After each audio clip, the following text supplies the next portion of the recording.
Bandra east, that is the play government colony. Government colony 120 एकड़ जमीन जो रीडेवलपमेंट जा सकता है।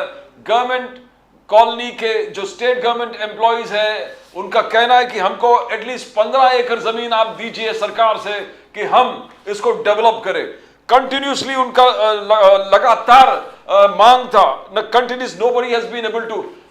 अल्टीमेटली हमारे जो कैंपेन था कुछ दिनों पहले, उसके बाद Deepak Kesarkar and Mangal Prabhat Lodha and all the leaders visited them. आज का कैबिनेट में शायद होने वाला था कुछ निर्णय इसके बारे में।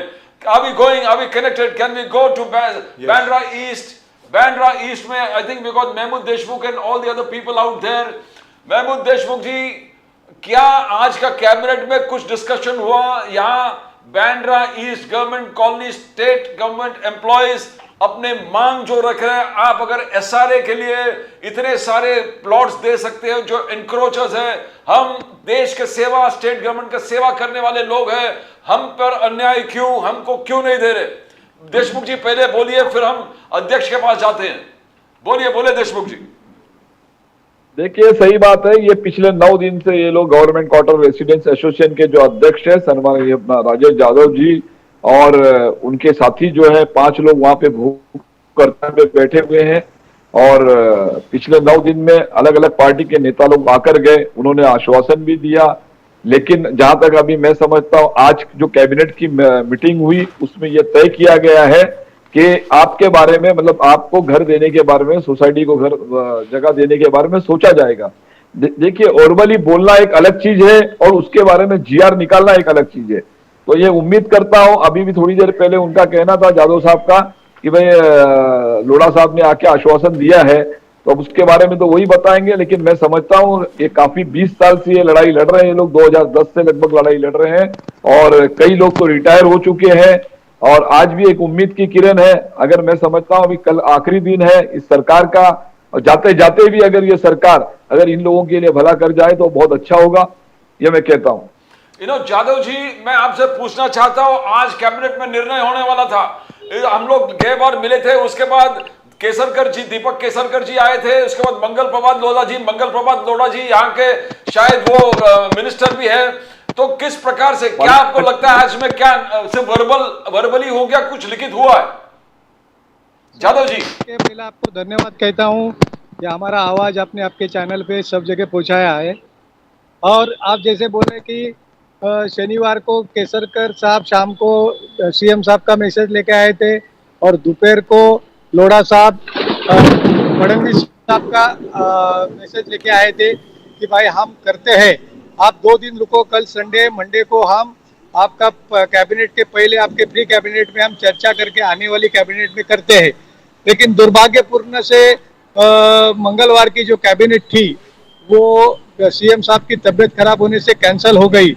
तो मंगलवार और बुधवार को हम जी श्री एकनाथ शिंदे, खासदार दीपक केसरकर साहब, मंगल प्रभात लोढ़ा और कल रात को 3 बजे माननीय मुख्यमंत्री कोल्हापुर से आए और उसके बाद अपने आदरणीय टाटा जी का देहांत हो गया था, वहां पे जाके रात को 3 बजे हमारे शिष्टमंडल को एकनाथ जी शिंदे साहब मिले, उन्होंने बोला भाई कल कैबिनेट में हम रख रहे हैं और तुम्हारा काम मैंने आपको जबान दी है तो हमारा काम कर देंगे करके। तो सुबह आज जो कैबिनेट थी वो कैबिनेट में हमको बांद्रा में जगह देने की उन्होंने कैबिनेट में पक्का कर दिया है। लेकिन जैसे किसको देना है, कितना देना है, उसका रेट कितना लगेगा, इसके लिए उन्होंने चीफ सेक्रेटरी के अंडर एक कमेटी अपॉइंट की है।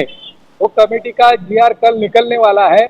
वो भी इसके लिए हमको उन्होंने विनती की कि भाई हमने अभी तो आपका काम कर दिया, लेकिन इसके लिए थोड़ा सा कमेटी को करना पड़ता है। जैसा बीडीडी चाल को भी देने के टाइम कमेटी की थी कि बाबा किसको देना है, कैसा देना है, जैसा कि पहला 50 लाख किया था, बाद में 25 लाख किया, बाद में 15 लाख किया।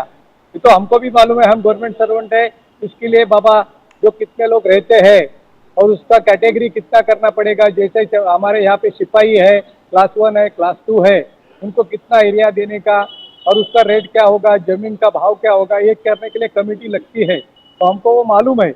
इसलिए आज हमारा सबसे, हमारे जो 9 दिन हमारे माता और हमारे बंधु अनशन के लिए बैठे थे। तो इसके लिए आज मुंबई उपनगर के जो पालक मंत्री है मंगल प्रभात लोढ़ा यहाँ पे खुद आए और उन्होंने हमारे सब अनशन लोगों को जूस पिला के अनशन छोड़ने की विनती क्या की बात है साहब। और 2 दिन में Congratulations. मैं वो नोटिफिकेशन जो कमेटी का है वो निकाल के आचार संहिता लग गई तो भी वो उसका कमेटी का काम रुकता नहीं है, वो तो राजकीय नहीं है। इसलिए हमने उनकी बात और शिंदे साहब ने जो रात को 3 बजे हमको आश्वासित किया, उन्होंने उनका जमीन देने का प्रस्ताव जो है मंत्रिमंडल में लेकिन मंजूर जाधव करके साहब लिया ये है। पक्का है कि जीआर कल निकल रहा है जाधव साहब? हाँ, कमेटी का जीआर कल तक, क्योंकि कल वर्किंग डे एक ही है, बाद में सैटरडे संडे है। हमारी आशा है कि मंडे तक वो जीआर निकल जाएगा सर। जाधव जी, क्या आपने आपका फास्ट वापस लिया? आपका इंडेफिनिट हंगर स्ट्राइक जो था हो गया ना? क्या वापस ले लिया है? पूरे महाराष्ट्र को संबोधित कीजिए आप। हाँ सर, हम सब जो हमारे विरोधी पक्ष है या अपने स्थायी जो पक्ष लोग हमारे को जिसने सपोर्ट किया और हमारे सब वसात के लोगों ने यहाँ पे रोज यहाँ पे कम से कम 1000-2000 लोग हमारे अनशन वाले के मनोबल बढ़ाने के लिए आते हैं। और हमने आज 90 दिन के बाद अनशन सरकार के कहने पे हमने पीछे ले लिया है, लेकिन थोड़ी सी उनकी तबीयत खराब होने के कारण 80 लोग को अभी हमने एडमिट किया, उनको सलाइन लगाया हुआ है। देशमुख जी, क्या आपको लग रहा है कि ये जो आश्वासन दिया है ये आश्वासन सही उतरेगा? बिकॉज अभी इलेक्शन का एक माहौल है, ये लास्ट कैबिनेट था, क्या सिर्फ बोलने के लिए?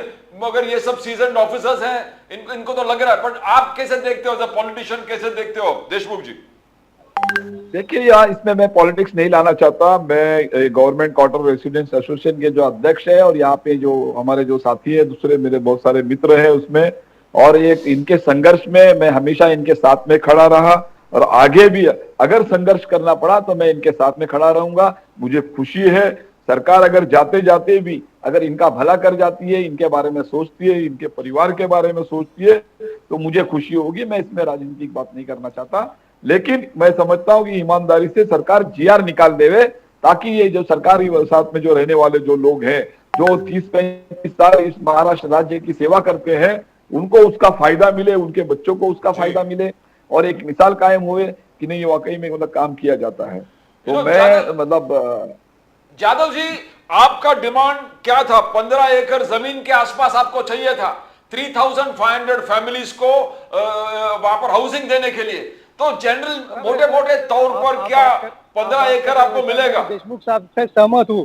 देशमुख साहब हमारे साथ हर आंदोलन में हमको साथ दे रहे हैं। जैसे उन्होंने कहा कि सरकार जाते जाते क्या होना, देखिए सर, आप यहाँ पे आके हमारे को खुद मिलके गए हैं, तो हम 18 साल से यहाँ पे संघर्ष करते रहे। 6 मुख्यमंत्री आके गए, लेकिन किसी मुख्यमंत्री ने हमारा ऐसा काम नहीं किया जो एकनाथ जी शिंदे ने किया है। उन्होंने हमको रात को जो शब्द दिया था और उसके पहले भी दिया था। हमारा आज 40 से ज्यादा सब्जेक्ट के कैबिनेट में सूची थी, लेकिन हमारा पहला सब्जेक्ट लेके वहां ने उन्होंने हमको न्याय दिया है। जैसे कि 2 दिन या 3 दिन में उसकी नोटिफिकेशन निकलने के बाद भी कमेटी अपना काम ठीक से नहीं करेगी, क्योंकि हम सब गवर्नमेंट सर्वेंट है, मंत्रालय में हमको मालूम पड़ता है कमेटी का काम शुरू हुआ है या नहीं शुरू हुआ है। तो हमको मालूम है जब समझो 1-2 महीने में कमेटी ने अपना हवाल नहीं दिया, तो कोई भी आने वाली सरकार होगी या एकनाथ शिंदे साहब होगी या कर्म धर्म उससे नहीं होगी, जो भी होगी, तो हमारा जो इसका अनशन हमने खत्म किया है, जो कमेटी का काम अच्छा नहीं होगा और हमारे हित में नहीं होगा, तो आगे भी हम ऐसे इससे बढ़कर भी आंदोलन कर सकते हैं जी।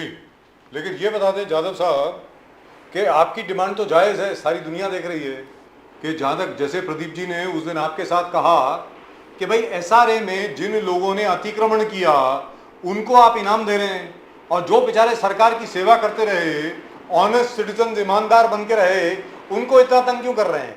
अब मुझे लग रहा है आपको आशा की किरण दिख रही है क्या कि एकनाथ शिंदे साहब ने आपका काम किया है? सर बताएं please. I can't hear mister Jadhav. बोला था कि यहाँ पे 35 एकड़ पे झोपड़पट्टी जो हो गई है, 450 दुकान हो रही है, उन लोग को आपने पुनर्विकास में उनको समाविष्ट किया है, लेकिन हमको क्यों नहीं है? वो आवाज हमने हमारे अनशन की तरफ से सरकार के कान में दे दी है। और यहाँ पे मैं पहले दिन से कह रहा हूँ कि सरकार हमको देने के लिए राजी है, लेकिन हर बार ये आईएएस ऑफिसर उसमें कुछ ना कुछ करते हैं और हमारा काम पीछे जाता है। लेकिन आज हमने सुना था कि इस बार भी आईएएस ऑफिसर ने मुख्यमंत्री महोदय को कुछ अलग बात बता के ये हमारा प्रस्ताव आगे जाने की कोशिश की थी, लेकिन हमको समझ में आया कि एकनाथ शिंदे साहब ने वो उनकी बात नहीं मानी और उनको कहा कि मैंने इनको शब्द दिया है, उनको अनशन पे बैठे हैं तो उनको देना चाहिए। और ये हमारी जीत है कि हमारे मुख्यमंत्री साहब ने हमारी बात सुन के हमारा काम कर दिया है सर। अब रही बात कि हमने 3300 दिया है, 15 एकड़ दी है, सीएम साहब भी खुद बोले कि ये पूरी 65 साल पुरानी जमीन है, बिल्डिंग है, तो यहाँ पे हम क्लस्टर डिक्लेयर करके आपको 4 एफएसआई देंगे, तो जमीन कम लगती है, 4 एफएसआई लगेगी, तो वो हम समिति में सब बैठ के करेंगे और तुमको तुम्हारा हक का घर यहाँ पे देंगे कर। जबरदस्त, thank you so much. Thank you sir, thank you. हमारे ऐसे ही आवाज आप सब जगह पहुंचाइए सर। जाधव जी, महमूद देशमुख जी, बहुत बहुत धन्यवाद आपका हमारे साथ जुड़ने के लिए। Pradeep ji, nation now campaign has really worked. Successful, absolutely successful. Jadhav ji, मैं उम्मीद करता हूं कि जल्द से जल्द आपको अपने मकान मिले। महमूद देशमुख साहब, बहुत बहुत शुक्रिया आपका हमारे साथ जुड़ने के लिए। Thank you so much. नमस्कार।